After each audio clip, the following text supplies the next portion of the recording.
What's up, guys? What I wanted to do in this video is for us to actually talk about the Sig P320 and the most recent video showing or supposedly showing the P320 going off while it was still in the holster. I think that is something that is very important. I think it's a hot topic for the day. And I think that it is the perfect example of why you should always properly holster your firearm and make sure that you use only a holster designed for your specific firearm and not one that is more of a universal holster. Okay, the Sig P320, as you can see mine right here, it has been a controversial pistol for some time due to supposed incidents of them going off. This gun is one that I have carried on many occasions, have had no issues with it. In fact, in a previous video, I did a breakdown talking about the safety features, and I showed exactly why there are multiple things that would have to fail before this gun could go off without that trigger being pressed. But right now, what I want us to do is to look at the supposed incident where a Sig P320 supposedly went off while still in its holster. Okay, this was a police officer. This incident, of course, it seems like that seems to be the one common theme among all of these incidents is all of these individuals are police officers. Even though there are literally thousands, tens of thousands of people that carry these firearms. Okay. Not to mention the military, which theirs has the manual safety, but as concealed carriers, you know, there are literally tens of thousands, if not more, people that carry this gun. But right now, let's look at the video, jump through it. We're going to zoom through it and try to give you some more information of what I believe that the problem actually is. Guys, what we're going to do is actually walk through this video very slowly. I've got it zoomed in a little bit where we can see a little bit more about what's going on. I want you to pay close attention to the ride height of the pistol in the holster. Okay, this is very important. Okay, we're just going to go step by step through this video, and I just want to point out some things. You can kind of see here how that gun is setting. Sorry, it jumped around on me. I'm trying to keep it zoomed in. There again, we see the initial shot, but right here, you can see how that gun is setting. Notice how the back of that gun is compared to the belt line, and we're going to see better views of it as we go through. In fact, I'm going to go ahead, I'm going to blow it up just a bit more. Okay, now we're just going to step through this. Okay, look very closely at the height of this pistol in the holster. Compare that to where the belt line is. This is before the gun went off, and then here in a moment you will see it after. Okay, now again, we're stopping the video again just so you can get another view where that gun is setting in that holster. Okay, the height of that gun in that holster compared to the belt line. Okay, we're just going to step through. Here he goes to pick the guy up. Okay, and momentarily, boom, the gun went off. Now, as we step through the video, again, pay attention where that gun is setting in the holster. Okay, look here. It is lower. Look at it. Look at the back of the gun compared to the belt line. That gun is setting much lower in the holster. Okay, you can see it there. Very obvious. All right, step it through. Here again. Notice where the gun sets. Here is the heel of the grip. You can kind of see that there. You can kind of see it here. Again, slightly above the belt. Step it on through. Look at how high that gun is sticking up here. Yes, I know he's bending over, but again, if you watch you'll see that the gun will then be setting lower after it goes off. Okay? Bang. Went off. Okay? Unfortunately, we don't have the additional video from that one angle. Okay? But if we go through it, right here. Okay, this is a good angle. Let's blow this up a little more. Okay, let's see how close we can get. I'm trying to keep it from jumping in, but I do want to show you guys as much as we can. Notice it. Look at the features of the holster. Okay, let's see how far we can go.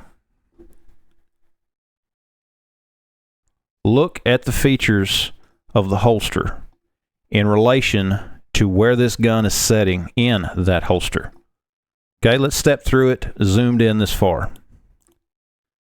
Here we are again. You can see it. See the gun. Notice the height. Okay, he's about to reach down to pick the guy's legs up. Okay, we're going to lose it just for a moment. There's the gun. You can still see it. He starts to come up. Gun goes off. Notice the height. Notice the ride height. Notice the feature difference as far as the relationship between that gun and the holster. Okay, notice that. Look at it. You can see that the gun is setting lower in that holster than what it was. That's very obvious. The gun was not properly holstered when he bent down to pick the guy's legs up and he got against the other officer. As he came up, it pressed that gun further down into the holster. I'm not sure exactly what kind of holster he is using, but whatever it was, it allowed the holster probably to flex over to get against that trigger, and then when he raised up, it pressed that gun down and caused the gun to go off. That is the problem. It was an improper holstered firearm. Okay? There again, I do not know for sure. It looks like a Safariland. I could be wrong about that, but that does look like, a standard duty holster. I could be wrong. If any of you guys out there know exactly what holster that is, I would love to know, because I think that it could be important. But as we can see, that gun has changed as far as where it was setting in the height of that holster. There is nothing wrong with these guns. Again, here's another view. Look at it. Look very closely at it. And you can tell that the gun is setting lower in that holster now than what it was previously. Okay, let's go through it one more time. I know we've done this quite a few already, but let's do it again. Right there. Notice it. Notice the relationship, the ride height. There again, this is close to the same angle as he was previously. And you can see the ride height of that gun. Stepping on through. Picks him up. Bang. Goes off. And there you can see the gun is setting lower in that holster. It's very obvious, guys. That's what happened. That gun was not properly holstered, and that is why it went off. Either not properly holstered, or that holster has enough flex or some type of something on it that allowed something to get against the trigger of that gun. Okay, the problem is not the Sig P320. The problem is using it improperly, holstering it improperly, and not following basic firearm safety rules. Okay, and one of those rules is to properly holster your gun in a holster designed for that specific firearm. Now, guys, as you can see from the video, it's obvious in my opinion that the gun was not holstered properly. And as the officer got up against the other officer that was there, or whatever, the gun got compressed between them, pushed further down into the holster to where it should have been. Of course, probably not straight. Something got against that trigger and caused it to go off. The gun or none of these guns that have ever supposedly been involved in any of these incidents have ever been able to be made to replicate those incidents. You know, many of the court cases have been thrown out. Okay, they've already been thrown out because it was shown that the gun was not at fault. Many times, these police officers have admitted finally that the gun wasn't at fault, that it was something that they did. Whether it was the detective that had one in her purse outside of a holster, you know, something got against the trigger, and all these other incidents. The one officer supposedly just getting out of his car, and if you see the video, pay close attention to where his finger is, and you'll see that it is on the trigger as he was getting out of that vehicle when that gun went off. But guys, that's my thoughts. I think that Sig is taking a lot of false criticism, and I would not be surprised. In fact, I would like to see them actually go after some of these folks for defamation, for trying to, you know, blame the gun for what they've done, because, you know, it's obvious these kind of things have hurt their sales of what is a good firearm, in my opinion. You know, I own SIGs, I own Glocks, I own several other manufacturers. There's nothing wrong with SIG. But guys, let me know your thoughts down in the comments below. I'd love to hear from you. Let me know, do you think that this is just one more issue on the bandwagon of people just wanting to bash SIG? Another example of what not to do. Another example of not having a gun holstered properly or having proper training.